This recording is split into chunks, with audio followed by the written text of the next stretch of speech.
Right, so you found a way to store a lot more hydrogen in hydride. The equivalent of a full tank of gas.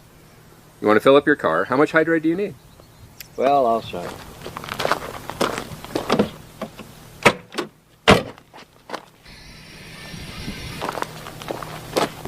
No way. Yeah, that's the volume it takes to store enough hydrogen to propel this car close to 400 miles. Just about what it gets running on a full tank of gas. Wow. And it's a lot safer than gasoline. Really? Yeah, these tanks can be shot at with incendiary bullets or cut in half with a chainsaw, and you can throw a match on them, they just smolder like a cigarette. Now, you can't say that about a gas tank. Now, if you stored hydrogen, just compressed gas in a tank, it would certainly explode, catch on fire. Here, only the hydrogen that you need is released from the tank. When the tank's heated, it produces hydrogen and the car burns it. So there's never much gaseous hydrogen in the system at any given time. Wow. So these are the fuel lines? No, what are these? These are this provides power to the heater in the tank and also reads back the temperature of the tank. Why is that important? Well, when you apply heat to hydride, it releases hydrogen. So as power is applied to here, it heats the hydride, and then the gas comes out, the big hoses on the end. Yeah, you have 4 hoses. Do they all mix into one big hose or something? Because you can only get hydrogen out of hydride at a certain rate with a certain temperature. And a single tank, you can't get it out at the volume you need. So you really just split it into 4 smaller units, heat them separately, and it works just fine. Okay. Now behind me, Bob is getting ready to blow something up. Bob is blowing up water. Well, okay, he's not blowing up water because, as he said, to say you're powering your car on water is the same thing as saying if you're running your car on gasoline, you're powering your car on dinosaurs, and we know that's not the case. This is what? This is a Hoffman apparatus. And it's used to produce hydrogen and oxygen from water. For fun, just because it's cool. Well, if you just have it used for hydrogen and oxygen or for demonstration purposes, it works just perfect. All you got to do is fill it with water. That's just regular water, right? Well, actually, water with a little citric acid, potassium hydroxide, anything like that. The more conductive you make the water, the faster hydrogen will come out. And each one of these sides is supposed to be hydrogen and oxygen? Right. One will be hydrogen will bubble up out of one, and oxygen will bubble up out of the other. Remember, water is H2O. Right. So when we break the bond of water apart, we'll get twice as much hydrogen gas as we do oxygen. Oh, so what happens to the water? It just goes away. Right, it gets converted into... So each one of these tubes, the water just goes down, but what's left is the gas? Right. And there'll be more on this side? Yes. And that's the hydrogen. Exactly. And that's the negative. Oh, so it matters which way you hook these up. So you got to hook up positive to what is... The positive's going to make... Positive will make the oxygen, and the negative will make the hydrogen. Okay. So we've just connected it there. Right. And just by turning it on, you can see bubbles start pouring up out of there. It's 7-Up. Kinda. So those bubbles are... Well, they're not the same. So these are hydrogen bubbles and those are oxygen bubbles. Right. And this is wider. There's more of them. Right. Well, you can see it's really... Why is there more? Oh, H2. Right. There's twice as much. Hey, that actually makes sense. So I'll close it off so it saves, seals the gas in, and then you'll see it'll start filling up. Oh, we don't have to go away overnight? If this will do it while we're watching? Yeah, it'll be relatively quick. And what we'll do is take a little sample of the hydrogen gas and light it. Right.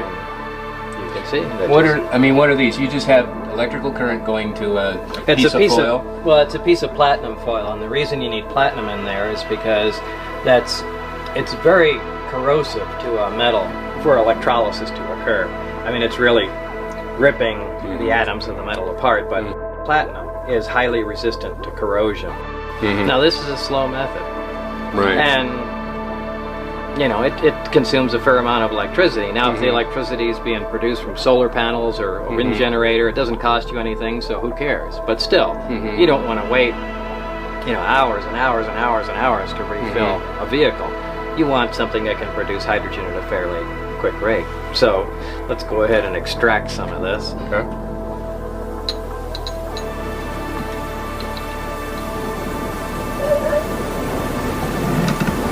Look at that. Wow. So there's power of hydrogen. You see, just from water, something exploded. So this is the same thing that was inside the lab. Yeah, that was a small tabletop model. This is a large industrial version, essentially, which connects right to the water main. Right. And produces a much higher volume. The water main, your garden hose. Right, yeah, garden hose. You can plumb it in like you connect your, dishwasher, or just connect it to a garden hose. Right. And it's powered by either solar array, solar panels, which convert sun into electricity, or a wind turbine, takes the wind, converts it to electricity, or any other way. But the idea is just to use complete green energy. Ideally, I like to run this one on solar. New Mexico gets a lot of sunlight, so that's really all there is to it. You connect it to a water line, plug it into your solar panel, and open the water line. It starts producing hydrogen, and when it has a sufficient quantity in there, let the hydrogen out, and you just leave it plugged into your car overnight. Now, this is the same as those other two tubes, right? Right. Hydrogen and oxygen, or whichever one is. And the oxygen we have no use for, so we just vent off into the air. And the hydrogen... It's very nice of you. I'm sure the Earth would be proud. Well, could use all the oxygen it can get. So the hydrogen, using the water pressure, is compressed into the hydride tanks. The water pressure, like a syringe, it pushes it right into the tank. Exactly. Well, there's the standard gasoline fill, but also there's a hydrogen in it, which you just click on, leave it on overnight, and as the generator makes hydrogen, it compresses it in there at a nice slow rate, and the tanks become full over a period of about 8 hours or so. There are little points here and there that do have to be addressed. I mean, when it comes right down to it, you don't want fuel tanks inside the vehicle. This is a prototype, so ideally, eventually, you'd want the tanks outside, just like a fuel tank is. The second thing is you're dealing with an unusual gas. Hydrogen not only is lighter than air, but also it burns with an invisible flame and is completely odorless, which is not a good thing. Now, propane is odorless too. They add a, that pretty strong scent to it.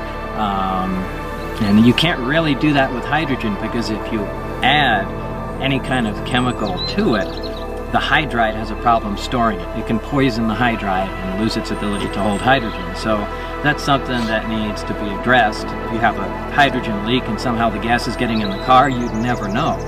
And it could accumulate in the car. You go to light a cigarette, there could be an explosion in a case like that. So you need things like a hydrogen gas detector, so it'll let you know if there is a hydrogen leak. But I mean, it's still an extremely safe system. Why can't everybody do this? I mean, gas is going at $5 a gallon. Right. It's terrible. The whole country's falling apart. We're killing people all over the world for oil.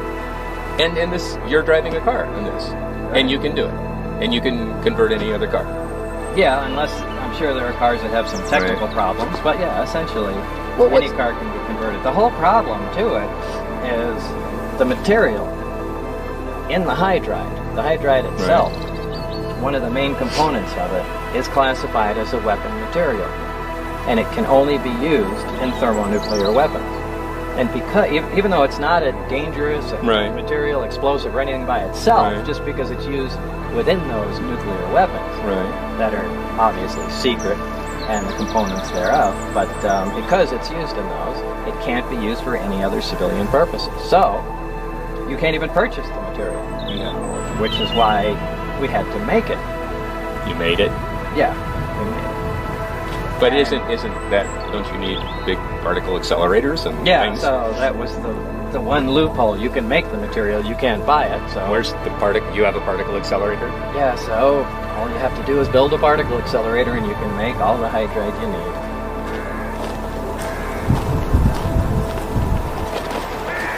The biggest thing that stands in the way right now is just getting that material inside the tank, that hydride material. Right. And the reason you can't is because It's a weapon material. But there's nothing dangerous about it. No, it's It just won't used blow as up. a weapon. Right. Well, beryllium's used as a weapon too. You know. It's Right. like- basically, this whole thing boils down to how you store the hydrogen. So we found a metal. We have a material that we can store the hydrogen in. We have a material we can safely store hydrogen in, and a sufficient quantity to replace the gas tank on a car. So we can provide enough hydrogen to drive a car as you normally would.